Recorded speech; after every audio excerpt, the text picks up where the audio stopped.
대법원 2024년 10월 18일자 2024모 2948 결정. 사건명 준수사항 추가 인용 결정에 대한 재항고. 9. 전자장치 부착 등에 관한 법률 제9조의 2, 제1항 각 호의 준수사항 중 하나 이상을 부과하면서 부착기간의 범위에서 그 준수기간을 정하지 아니한 경우 같은 법 제9조의 2, 제1항을 위반한 것인지 여부. 적극. 같은 법 제14조의 2, 제2항에 따라 준수사항을 추가, 변경할 때에도 자녀 부착기간의 범위에서 준수기간을 정하여야 하는지 여부. 적극. 9. 전자장치 부착 등에 관한 법률 2020년 12월 15일 법률 제17644호로 개정되기 전의 것. 이하 9 전자장치 부착법이라 한다. 9 전자장치 부착법 제9조의 2, 제1항에 따르면 법원은 9 전자장치 부착법 제9조 제1항에 따라 위치 추적 전자장치 부착 명령을 선고하는 경우 부착기간의 범위에서 준수기간을 정하여 다음 각 호의 준수사항, 즉 야간 등 특정 시간대의 외출 제한, 제1호 특정 지역, 장소외의 출입 금지, 제2호 주거지역의 제한, 제2호의 2 피해자 등 특정인의 접근 금지, 제3호 특정 범죄 치료 프로그램의 이수, 제4호 그 밖에 부착명령을 선고받는 사람의 재범 방지와 성행 교정을 위하여 필요한 사항, 제5호 필요한 사항 중 하나 이상을 부과할 수 있되 제4호의 준수사항은 500시간의 범위에서 그 기간을 정하여야 한다. 그러므로 법원이 9 전자장치 부착법 제9조의 2, 제1항 각 호의 준수사항 중 하나 이상을 부과하면서 부착기간의 범위에서 그 준수기간을 정하지 아니하였다면 이는 9 전자장치 부착법 제9조의 2, 제1항을 위반한 것이다. 또한 9 전자장치 부착법 제14조의 2, 제2항에 따르면 같은 조 제1항 각 호에 규정된 사항 외에 사정 변경이 있는 경우에도 법원은 상당한 이유가 있다고 인정되면 보호관찰소의 장애 신청에 따른 검사의 청구로 9 전자장치 부착법 제9조의 2, 제1항 각 호의 준수사항을 추가, 변경 또는 삭제하는 결정을 할 수 있는 바 법원이 위 규정에 따라 준수사항을 추가, 변경할 때에도 자녀 부착기간의 범위에서 준수기간을 정하여야 한다.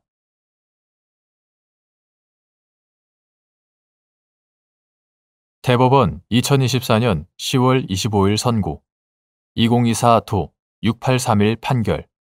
사건명 전기통신 금융사기 피해 방지 및 피해금 환급에 관한 특별법 위반 등. 1. 9. 전기통신 금융사기 피해 방지 및 피해금 환급에 관한 특별법 제2조 제2호 단서 전단에 의하여 전기통신 금융사기에서 제외되는 재화의 공급 또는 용역의 제공 등을 가장한 행위의 의미. 원칙적으로 그 행위의 목적인 재화의 공급 또는 용역의 제공 등과 재산상 이익 사이에 대가 관계를 갖는 경우. 9. 전기통신 금융사기 피해 방지 및 피해금 환급에 관한 특별법 2023년 5월 16일 법률 제19418호로 개정되기 전의 것. 이하 9 통신사기 피해 환급법이라 한다.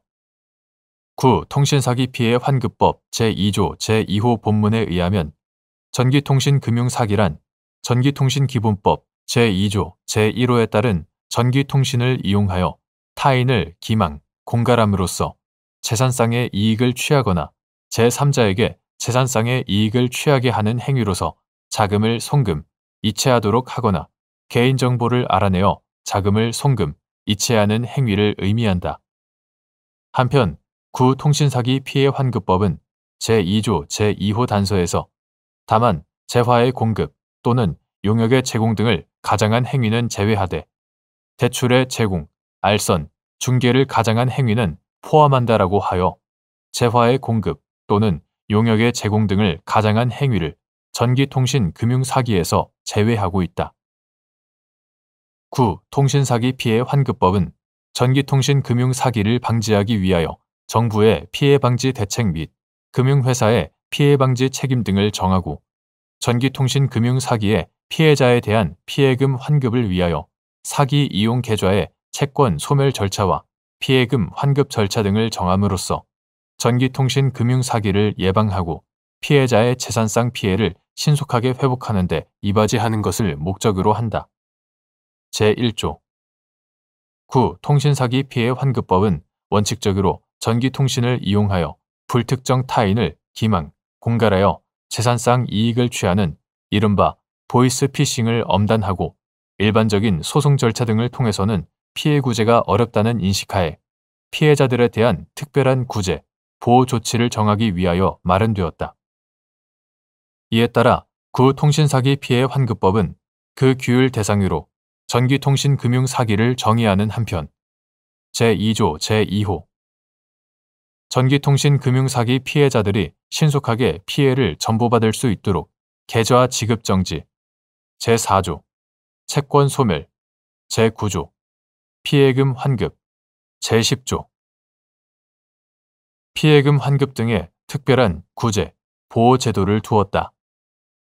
이와 같은 구통신사기 피해 환급법의 취지와 내용 등을 고려하면 구통신사기 피해 환급법이 제2조 제2호 단서 전단에서 재화의 공급 또는 용역의 제공 등을 가장한 행위를 전기통신금융사기에서 제외하는 이유는 보이스피싱이 아닌 온라인 상에서의 재화나 용역에 관한 일반적인 거래를 구통신사기 피해 환급법의 규율 대상에서 배제하기 위한 것으로 이해함이 타당하다.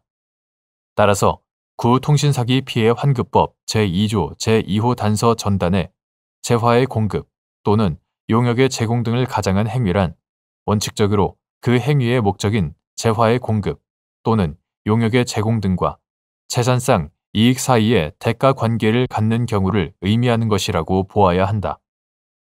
만일 대가 관계가 인정되지 않는 경우에도 위 단서 전단에 해당한다고 보면 보이스피싱의 경우에도 재화의 공급 또는 용역의 제공 등이 관여되기만 하면 재산상 이익과 대가 관계가 없더라도 모두 전기통신금융사기에서 제외되어 구통신사기 피해 환급법의 입법 목적에 어긋나기 때문이다.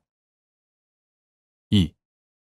구 전기통신금융사기 피해 방지 및 피해금 환급에 관한 특별법 제2조 제2호 단서 후단에서 정한 대출의 제공, 알선, 중개를 가장한 행위는 대가관계 유무와 관계없이 같은 법 제2조 제2호 본문의 전기통신금융사기에 해당하는지 여부. 적극 9. 전기통신금융사기 피해 방지 및 피해금 환급에 관한 특별법 2023년 5월 16일 법률 제19418호로 개정되기 전의 것. 이하 구통신사기 피해 환급법이라 한다. 구통신사기 피해 환급법 제2조 제2호 단서 후단은 그 전단에도 불구하고 대출의 제공, 알선, 중개를 가장한 행위는 구통신사기 피해 환급법 제2조 제2호 본문의 전기통신금융사기에 포함된다고 정하고 있으므로 대출의 제공, 알선, 중개를 가장한 행위는 대가관계 유무와 관계없이 구통신사기 피해 환급법 제2조 제2호 본문의 전기통신금융사기에 해당한다고 볼 수 있다.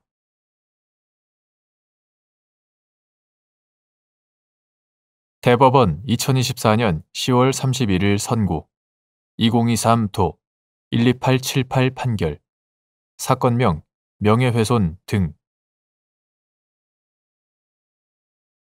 국가공무원법 제33조의 2 및 지방공무원법 제31조의 2의 분리선고 규정의 취지 2022년 12월 27일 개정된 국가공무원법 및 지방공무원법의 각 시행일 2022년 12월 27일 개정된 국가공무원법 및 지방공무원법의 각 시행일 이전에 스토킹 범죄를 범한 것이 국가공무원법 제33조 제6호의 3 및 지방공무원법 제31조 제6호의 3에서 정한 결격 사유에 해당하는지 여부.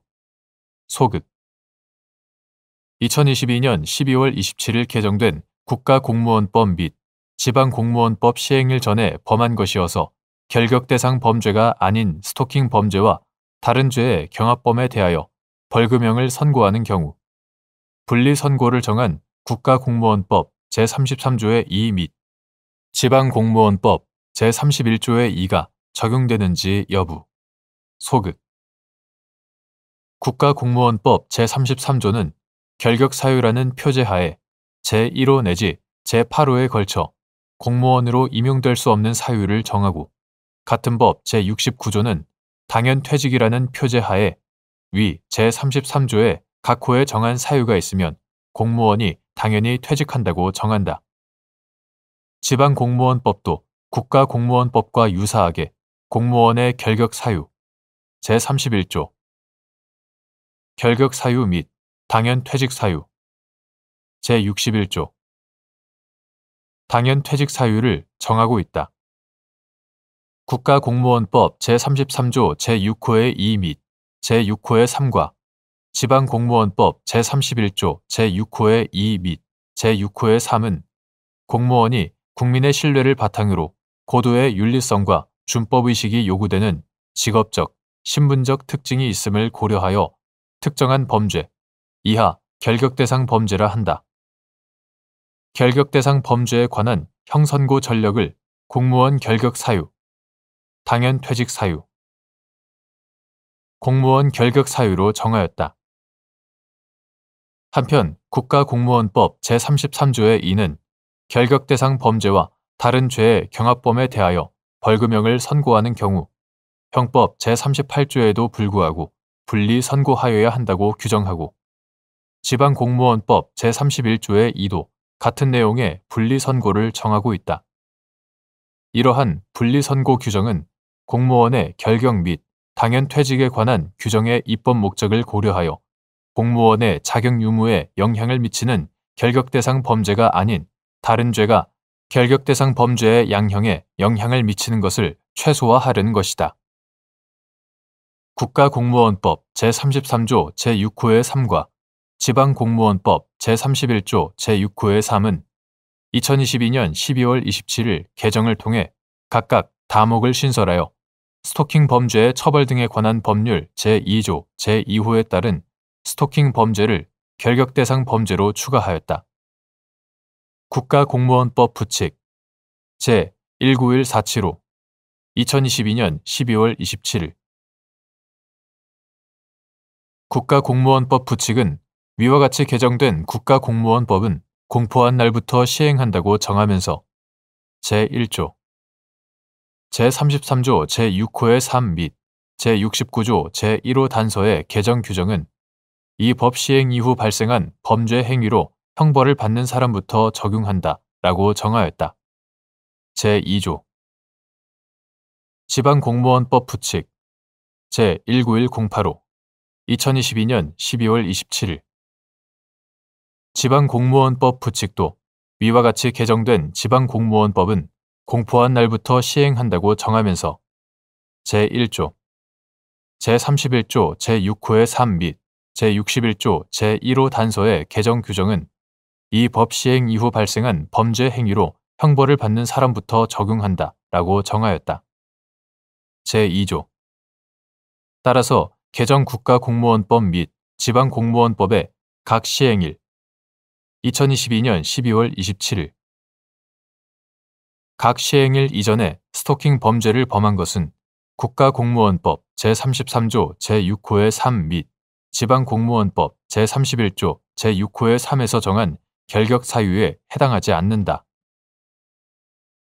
공무원 자격에 관한 결격 대상 범죄를 정한 국가공무원법 및 지방공무원법 각 규정의 형식과 내용, 결격 대상 범죄에 관한 분리선고 규정의 의의와 기능, 형법 제38조에 대한 예외 인정 필요성, 결격 사유 규정과 분리선고 규정의 관계, 분리선고로 인해 피고인에게 발생할 수 있는 불이익 등을 종합적으로 고려하면 2022년 12월 27일 개정된 국가공무원법 및 지방공무원법 시행을 전해 범한 것이어서 결격 대상 범죄가 아닌 스토킹 범죄와 다른 죄의 경합범에 대하여 벌금형을 선고하는 경우에는 분리선고를 정한 국가공무원법 제33조의 2 및 지방공무원법 제31조의 2가 적용되지 않는다고 보아야 한다.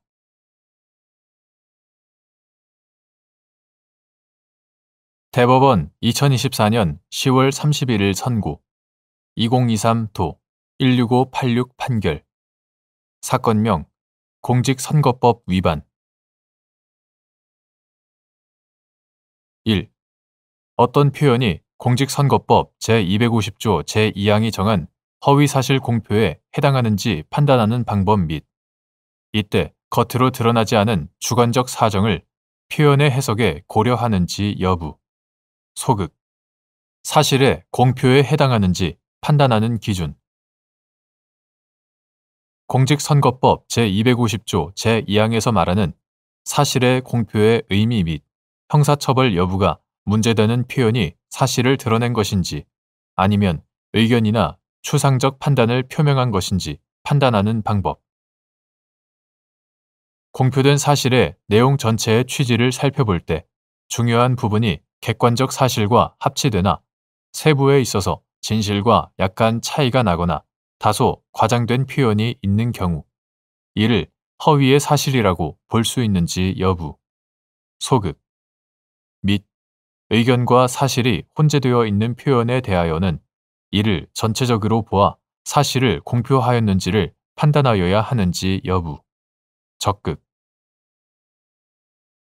여러 표현 행위가 일시와 장소를 달리하여 이루어진 경우 개별 행위별로 허위사실 공표죄에 해당하는지 살펴보아야 하는지 여부. 원칙적 적극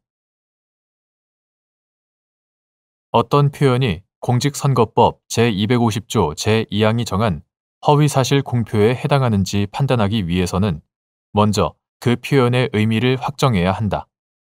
이는 일반 선거인이 그 표현을 접하는 통상의 방법을 전제로 그 표현의 전체적인 취지와의 연관하에서 표현의 객관적 내용, 사용된 어휘의 통상적인 의미, 문구의 연결 방법 등을 종합적으로 고려하여 그 표현이 선거인에게 주는 전체적인 인상을 기준으로 판단하여야 하고 표현한 사람의 내심 의도나 개인적 이해득실 등 주관적 사정에 따라 그 표현의 객관적 의미가 좌우된다고 할 수 없으므로 이러한 주관적 사정은 겉으로 드러나지 않은 이상 표현의 해석에 고려할 것은 아니다.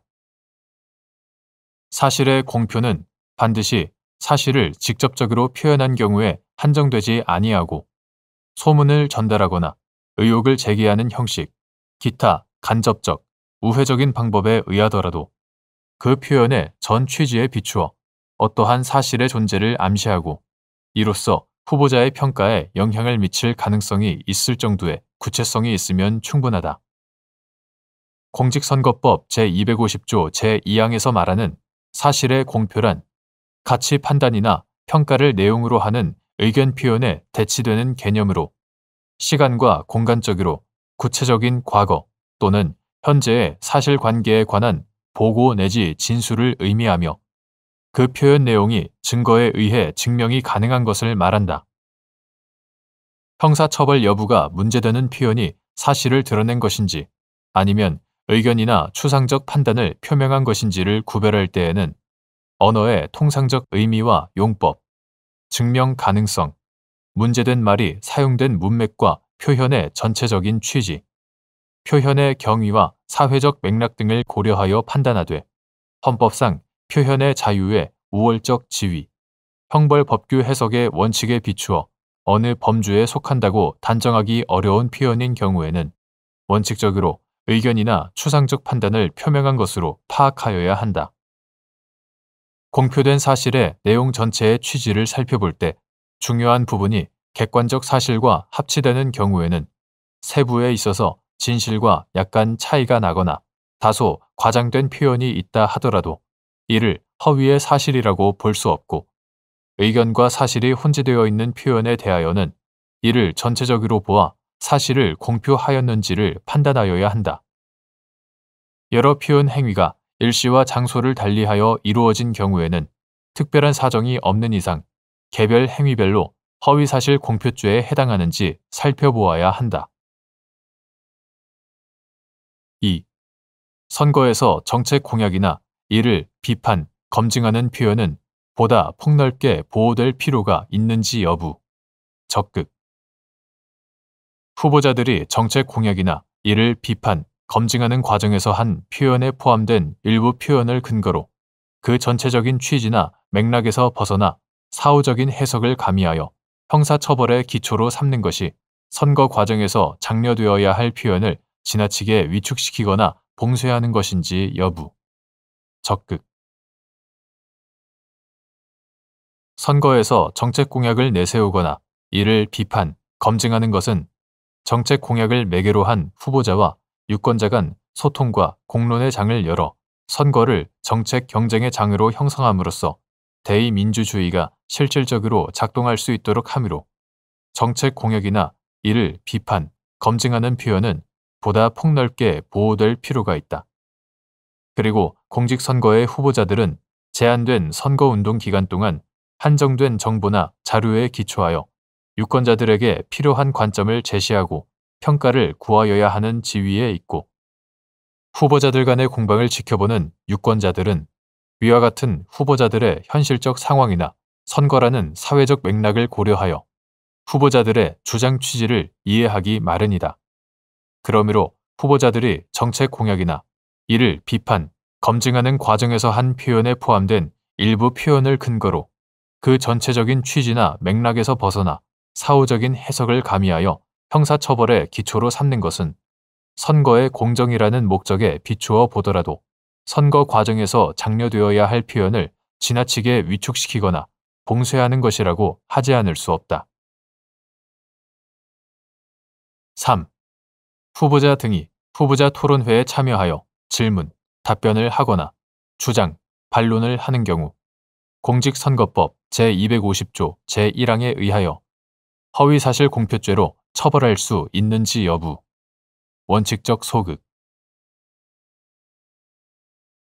후보자 등이 후보자 토론회에 참여하여 질문, 답변을 하거나 주장, 반론을 하는 것은 그것이 토론회의 주제나 맥락과 관련 없이 일방적으로 허위의 사실을 드러내어 알리려는 의도에서 적극적으로 허위 사실을 표명한 것이라는 등의 특별한 사정이 없는 한 공직선거법 제250조 제1항에 의하여 허위사실 공표죄로 처벌할 수 없다.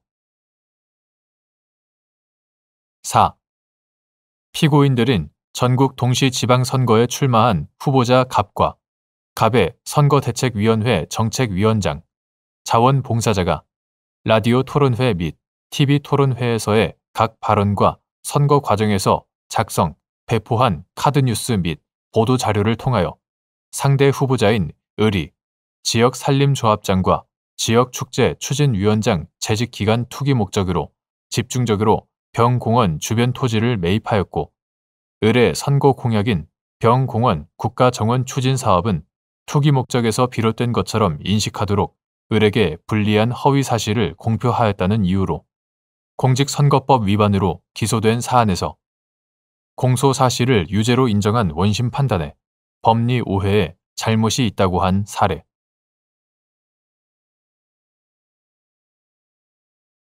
대법원 2024년 10월 31일자 2023모 358 결정. 사건명 과태료 일부 인용 결정에 대한 재항고. 형사소송법이 증인의 법정 출석을 강제할 수 있는 권한을 법원에 부여한 취지. 감정인의 자격 및 경험한 과거의 사실을 진술할 지위에 있지 않음이 명백한 감정인을 법원이 증인 또는 감정 증인으로 소환한 경우 감정인이 소환장을 송달받고 출석하지 않았더라도 불출석에 대한 제재로서 형사소송법 제151조 제1항에 따른 과태료를 부과할 수 있는지 여부. 소극. 이러한 법리는 형사소송법 제221조 제2항에 따라 수사기관에 의하여 감정을 위촉받은 사람이 감정의 결과로 감정서를 제출한 경우 그에 관한 법정에서의 진술이 그가 경험한 과거의 사실에 관한 것이 아니라 오로지 감정인으로서의 학식과 경험에 의하여 얻은 일정한 원리 또는 판단을 진술하는 것임이 명백한 때에도 마찬가지인지 여부. 적극 및 이때 그를 증인 또는 감정 증인으로 소환하여 신문하는 것이 관련 형사소송법의 취지에 부합하는지 여부. 소극 증인은 법정에 출석하여 선서하고 자신이 경험한 사실을 진술하여야 하는 의무를 부담한다.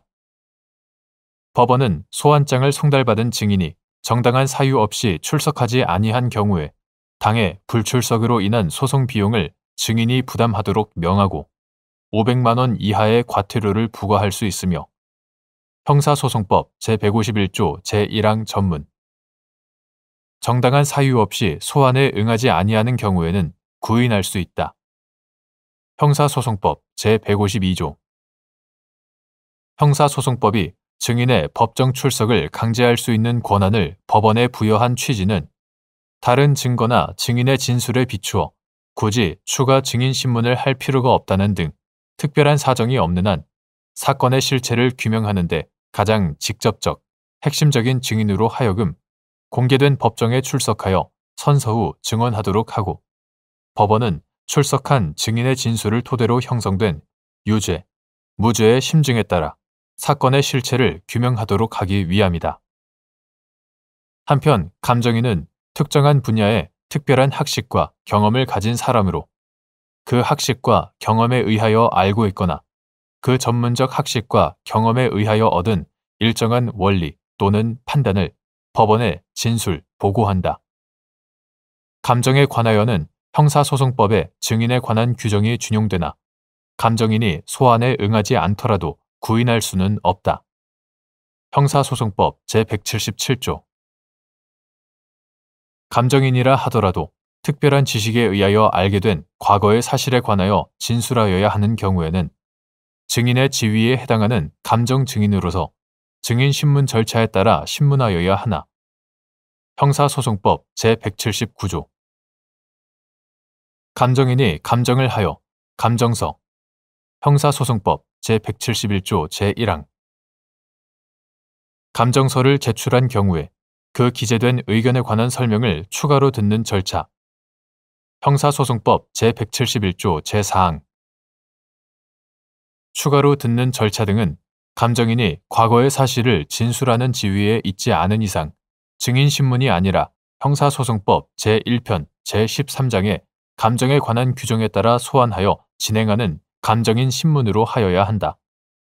따라서 경험한 과거의 사실을 진술할 지위에 있지 않음이 명백한 감정인을 법원이 증인 또는 감정 증인으로 소환한 경우 감정인이 소환장을 송달받고 출석하지 않았더라도 그 불출석에 대한 제재로서 형사소송법 제151조 제1항에 따른 과태료를 부과할 수는 없다.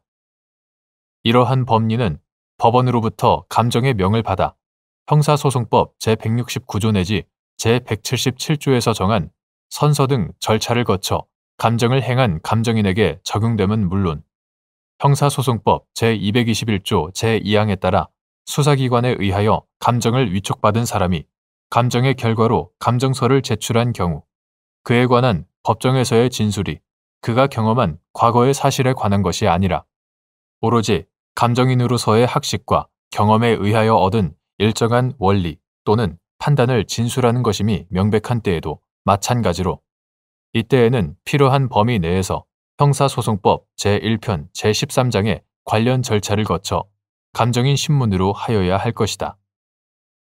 따라서 형사소송법 제221조 제2항에 근거한 검사 또는 사법경찰관의 위촉에 응하여 감정을 수행한 사람이 공판 절차에서 전문적 학식과 경험에 의하여 얻은 자신의 의견이나 판단을 진술하게 되는 것으로 명백히 볼 수 있는 경우 그러한 진술은 다른 감정인을 통해서도 이루어질 수 있는 성질의 것인 바 그럼에도 이와 다른 전제에서 그를 증인 또는 감정 증인으로 소환하여 신문한다면 사안의 실체 규명을 위해 대체 가능성이 없는 증인에게 인정되는 구인 등 조치를 비롯한 법정 출석 의무를 감정인 신문을 하여야 할 지위에 있는 자에게 부과하는 부당한 결과가 되어 관련 형사소송법의 취지에 부합하지 않는다.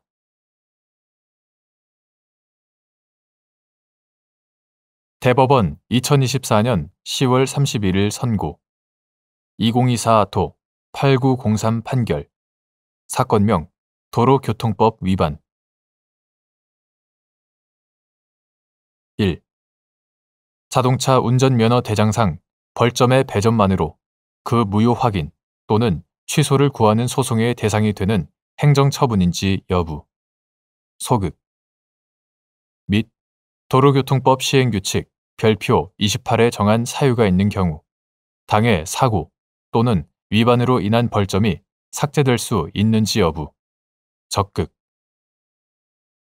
자동차 운전면허 대장상 벌점의 배점은 도로교통법규 위반 행위를 단속하는 기관이 도로교통법 시행규칙 별표 28에서 정하는 바에 의하여 도로교통법규 위반의 경중, 피해의 정도 등에 따라 배정하는 점수를 말하는 것으로 자동차 운전면허의 취소, 정지 처분의 기초 자료로 제공하기 위한 것이고 그 배점 자체만으로는 아직 국민에 대하여 구체적으로 어떤 권리를 제한하거나 의무를 명하는 등 법률적 규제를 하는 효과를 발생하는 요건을 갖춘 것이 아니어서 그 무효 확인 또는 취소를 구하는 소송의 대상이 되는 행정처분이라고 할 수 없지만 교통사고나 법규 위반에 대하여 법원의 판결로 무죄 확정된 경우 등 위 시행규칙 별표 28에 정한 사유가 있으면 당해 사고 또는 위반으로 인한 벌점이 삭제될 수 있다.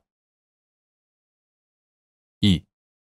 피고인이 승용차를 운전하며 진로를 변경하다 갑이 운전하는 승용차와 충돌하여 갑에게 상해를 입히자 이를 조사한 경찰은 피고인에게 진로 변경 방법 위반을 이유로 범칙금 통고 처분과 함께 면허 벌점을 부과하였고 피고인의 차량이 종합보험에 가입되어 있어 교통사고 처리 특례법 위반, 치상, 특례법 위반 혐의에 관하여 불입건 결정을 하였는데 피고인이 범칙금을 납부하였다가 면허 벌점을 받는 것이 부당하다는 이유로 돌려받자 경찰은 피고인의 범칙금 미납을 이유로 즉결 심판을 청구하였으나 법원이 기각하였고 이후 사건을 송치받은 검사가 도로교통법 위반으로 약식 기소를 한 사안에서 위 공소제기 절차는 관련 법령이 정한 요건과 절차에 따라 이루어진 것으로 교통사고 처리 특례법의 취지에 반하는